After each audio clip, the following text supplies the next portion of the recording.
Bonjour à toutes et à tous. Aujourd'hui, j'essaye une vidéo un peu différente de ce que je peux vous proposer d'habitude. Une vidéo un peu de relaxation où on va prendre le temps, observer des paysages aquatiques asiatiques. Vous allez voir, c'est vraiment magnifique.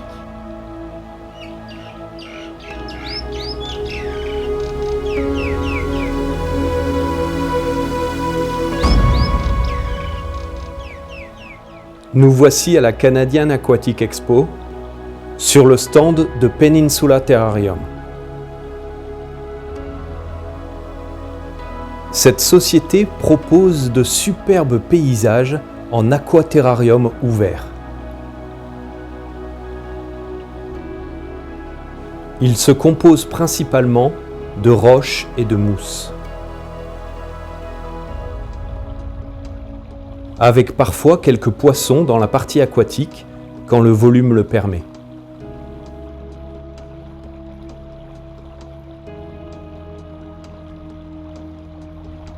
Dans cette vidéo, on va prendre le temps d'observer et de rêver devant quelques-unes de leurs réalisations.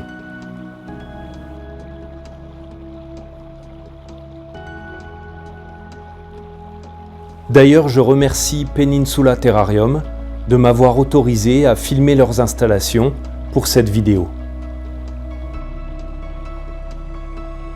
En commençant par ce superbe bac de plus gros volume.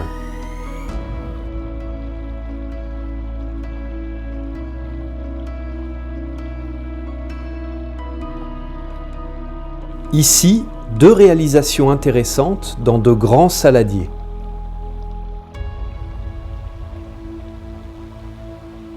Ils sont posés sur un socle avec éclairage intégré.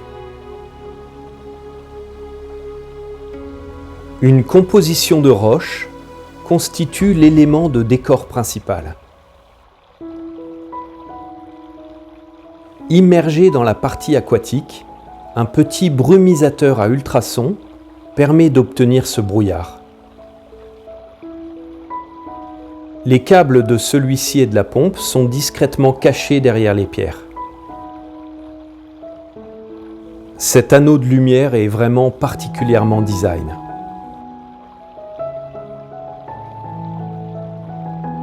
Sur ces premières réalisations, quelques petits chemins, escaliers, personnages et même petites maisons ont été intégrés au décor. Ils peuvent même être déplacés ou retirés selon les goûts de chacun.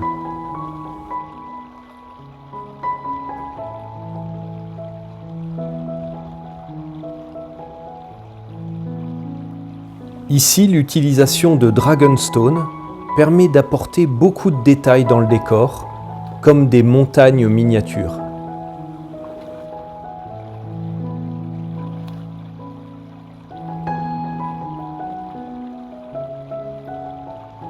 Cette barrière de roche ajourée au premier plan permet de conserver une vision sur la partie aquatique en arrière.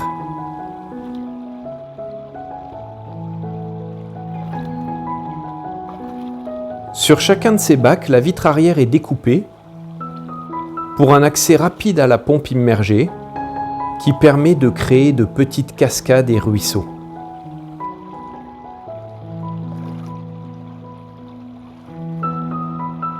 En plus des mousses qui doivent être très régulièrement humidifiées, il est possible d'ajouter quelques plantes.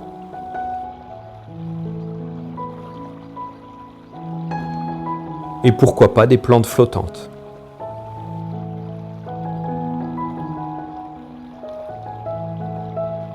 Quand le volume est suffisant, comme sur ce bac, on peut en plus ajouter quelques poissons dans la partie aquatique.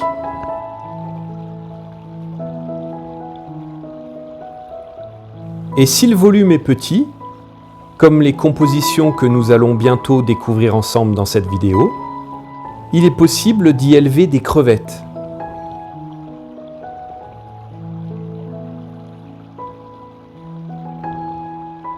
D'ailleurs, si vous voulez voir les étapes de réalisation de ce type de décor, je vous invite à regarder le tuto que j'avais fait à ce sujet. Le lien apparaît maintenant en haut à droite de votre écran.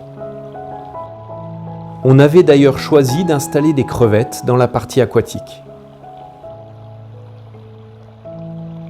Ici, l'éclairage un peu rosé permet de faire ressortir le rouge vif de ces mâles guppies, un peu trop nombreux à mon goût dans ce modèle d'exposition qui n'est pas amené à durer.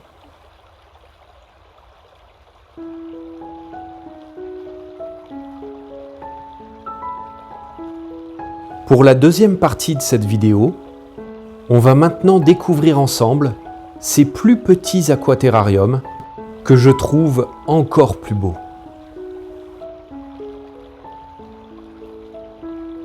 Ils sont conçus de la même façon, avec une partie aquatique au premier plan, et puis la pompe et le générateur de brouillard à ultrasons cachés à l'arrière.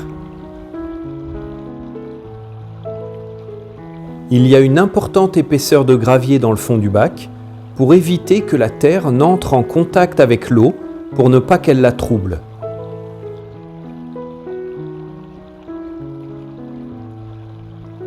Un petit éclairage LED sur potence permet de bien mettre en lumière la composition.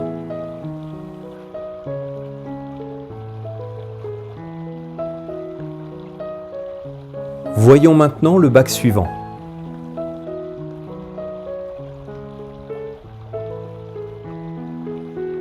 Dans ce type de reconstitution de paysage miniature, il ne faut pas hésiter à choisir des roches avec beaucoup de petits détails. Un éclairage puissant est indispensable à la bonne croissance des plantes.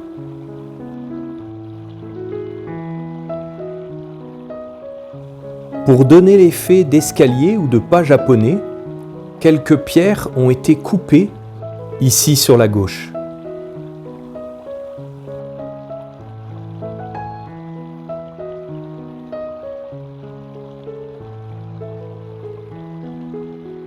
Dans cette autre composition, des roches suspendues ont été collées sur la vitre arrière.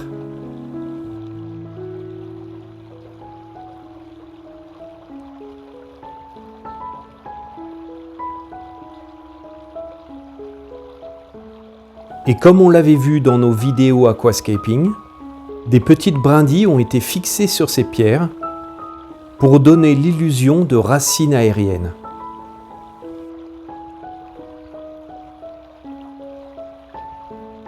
Ici, la partie aquatique est trop petite pour accueillir des poissons, mais pourquoi pas quelques crevettes?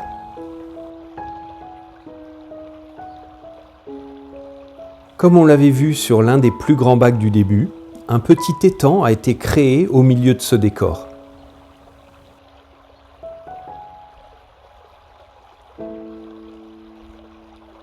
Très intéressant le collage de ces roches en forme de stalactites.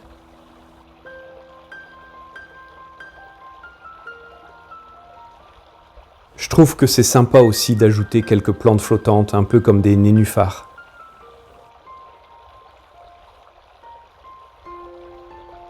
Certaines pierres servent un peu de couvercle pour pouvoir accéder plus facilement aux tuyaux d'écoulement.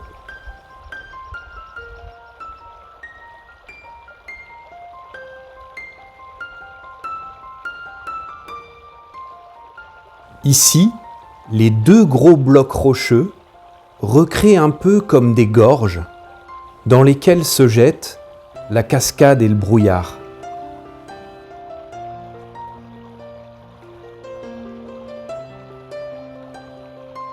C'est vraiment superbe cet effet que ça donne.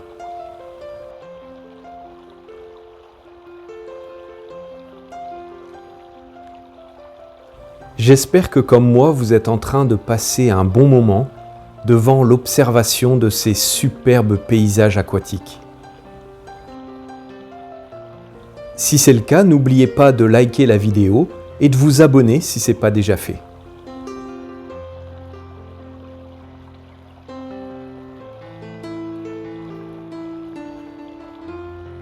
Le paysage suivant, magnifique, nous transporte au cœur d'une forêt immergée. Avec quelques fougères et même un petit pont qui passe au-dessus du ruisseau.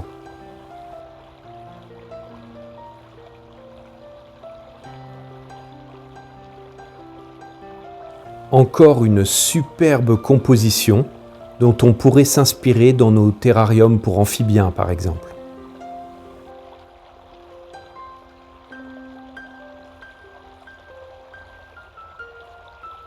Des petits fragments de roche ont été ajoutés comme des pierres dans le ruisseau.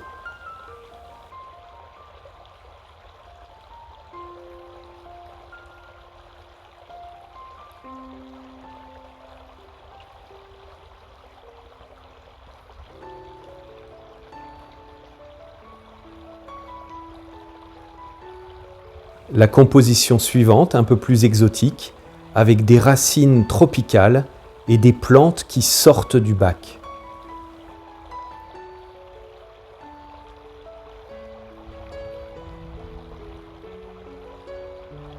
On y retrouve les espèces habituelles de nos terrariums tropicaux, qui apprécient cette ambiance lumineuse et humide.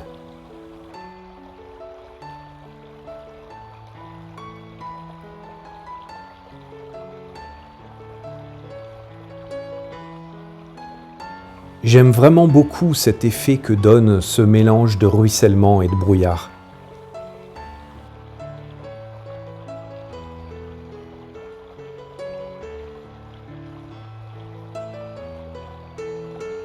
N'hésitez surtout pas à me laisser un petit message dans les commentaires pour me dire ce que vous pensez de ces compositions.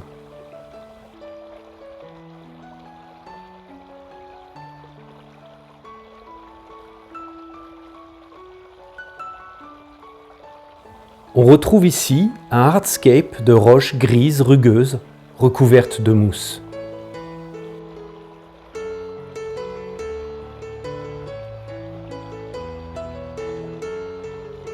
Tous ceux qui cultivent des mousses en terrarium le savent, pour qu'elles restent vertes, il va falloir les humidifier très régulièrement.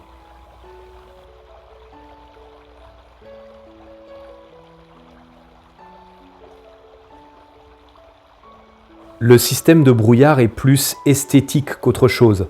Il n'apportera pas suffisamment d'humidité pour que les mousses ne jaunissent pas.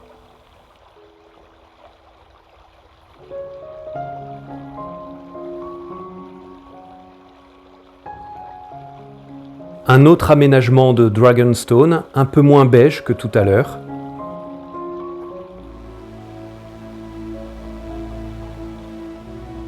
Avec à nouveau un effet de gorge étroite entre ces deux blocs rocheux.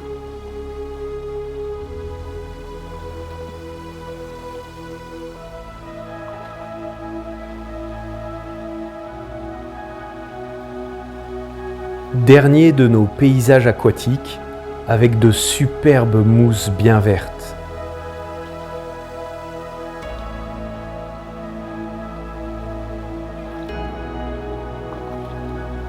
Encore une fois, très important, pour qu'elles ne sèchent pas, il faudra impérativement les humidifier plusieurs fois par jour avec un pulvérisateur. Un dernier petit aperçu sur la partie technique, avec une importante épaisseur de gravier au niveau de la zone aquatique et l'accès à la pompe immergée qui permet d'obtenir les ruissellements dans le décor.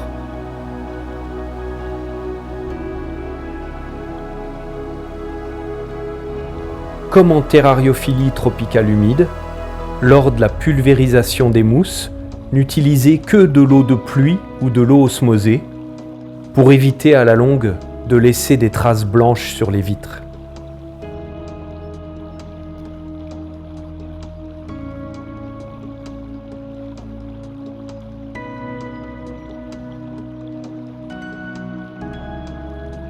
Voilà, c'est la fin de cette vidéo.